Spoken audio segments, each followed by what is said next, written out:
ప్రతి ప్రాణిలో ఉంది. నేను నీలో లీనమవ్వాలని కాదు, ప్రతి జీవి నీ దయతో సుఖంగా బతకాలని మాత్రమే నేను కోరుకుంటున్నాను. అందుకోసం నేను ఎటువంటి త్యాగానికైనా సిద్ధం. ఈ నా శరీరం కష్టపడినా పర్వాలేదు, కానీ నా రాజ్య ప్రజలు ఆకలి బాధల నుండి విముక్తి పొందాలి.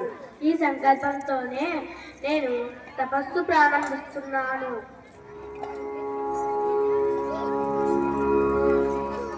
ఓం నమో నారాయణాయ. ఓం నమో నారాయణాయ.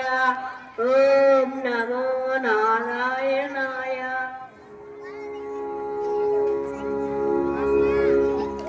ఓ మహాశయ, మీరు ఏమి తినక తపస్సు చేస్తూ 48 రోజులు గడిచాయి. ఎంతో కష్టపడితే కానీ ఈ కొద్దిపాటి అన్నం దొరికింది. దయచేసి ఇప్పుడైనా దీన్ని ఆరగించండి మహాశయ. ఓ మహాశయ, నేను ఆకలితో కాదు, ఆత్మశుద్ధితో తపస్సు చేస్తున్నాను. కానీ మీరు నాపై చూపే ప్రేమ నాకు ఆ దేవుని ప్రసాదంలానే ఉంది. ఆ ప్రేమను గౌరవిస్తూ నేను ఈ అన్నాన్ని ప్రసాదంలాగే భక్తితో స్వీకరిస్తాను.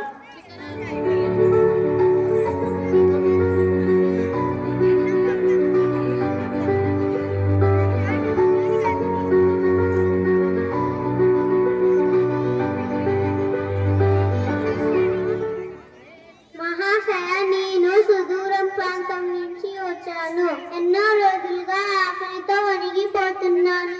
మీ దగ్గర ఏమైనా తినడానికుంటే దయచేసి దానం చేయండి మహారాజా.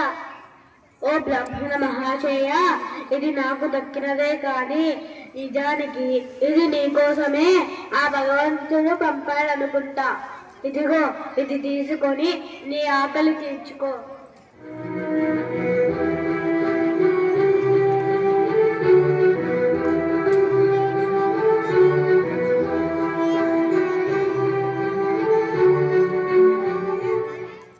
దాత, నా శరీరంలో శక్తి లేదు, నీరసంతో ఉన్నాను. చాలా రోజులుగా ఏమీ తినలేదు. మీ దగ్గర తినడానికి ఏమైనా ఉంటే కొంచెం దానం చేయండి దాత. సోదరా, నీ ఆకలి తీర్చడానికి నా వద్ద ఏమీ లేదు. ఈ నీరు మాత్రమే ఉంది.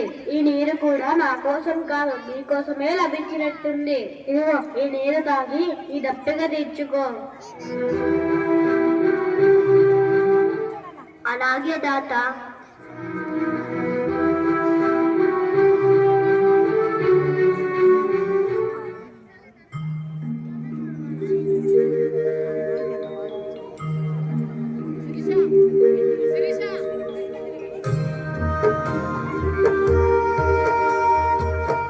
రంతిదేవా,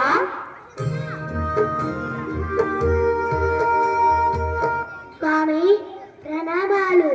ఇది మీ ధర్మానికి పరీక్ష.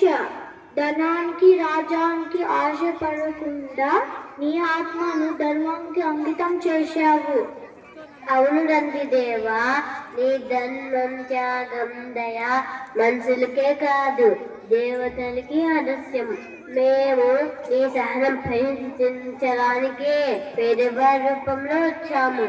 నీవు విజయవంతులయ్యావు. నీవు చేసే త్యాగం యుగాల పాటు మానవ లోకాలకి మార్గదర్శనం అవుతుంది. నీ పేరు ధర్మగాథలలో చిరస్థాయిగా నిలుస్తుంది. నీ త్యాగం అపూర్వం. నీ కేవలం కాల కోరుకో. స్వామి, నా పిల్లలు ఎప్పటికీ ఆకలి కష్టంతో ఉండకూడదు. వారందరికీ సుఖ సంతోషాలు కలగాలి. తథాస్తు. ఈ రాజ్యంలో ఎల్లప్పుడూ శాంతి, సిరి సంపదలు ఉంటాయి. ధన్యంజయ స్వామి.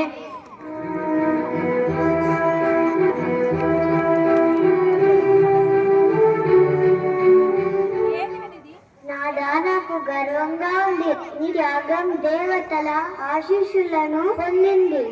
మీరు కేవలం పాలకుడే కాదు, ధర్మ స్వరూపుడు. మీ పాదాల బాటలో నడిచే అవకాశం నాకు దక్కింది. ఇది నా అదృష్టం. రాణి, నా త్యాగానికి దేవతల ఆశీర్వాదం ఇచ్చిన నన్ను నిలబెట్టింది నీ ప్రేమే. నా పక్కన నువ్వు ఉంటే ధర్మ మార్గం ఎప్పుడు వెలుగుగానే ఉంటుంది.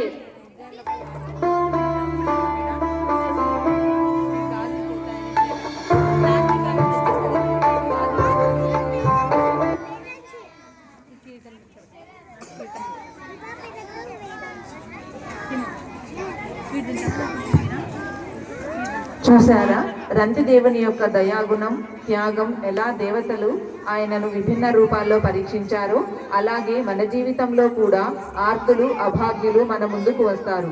భిక్షాందేహి అని చేయి చాచితే వారిని భగవంతుడి దూతలుగా భావించాలి. అది అపాత్రదానమా సపాత్రదానమా అన్న ఆలోచన కంటే సద్భావంతో తోచినంత దానం చేయడం గొప్పది. స్వామి వివేకానందులు అన్నట్లు మన నుంచి దానం తీసుకుంటున్న వారు మనకు కృతజ్ఞతలు చెప్పాలని ఆశించకూడదు. మనకు దానం చేసే భాగ్యం కలిగించినందుకు చేయి చాచిన వారికే మనం కృతజ్ఞతలు చెల్లించుకోవాలి.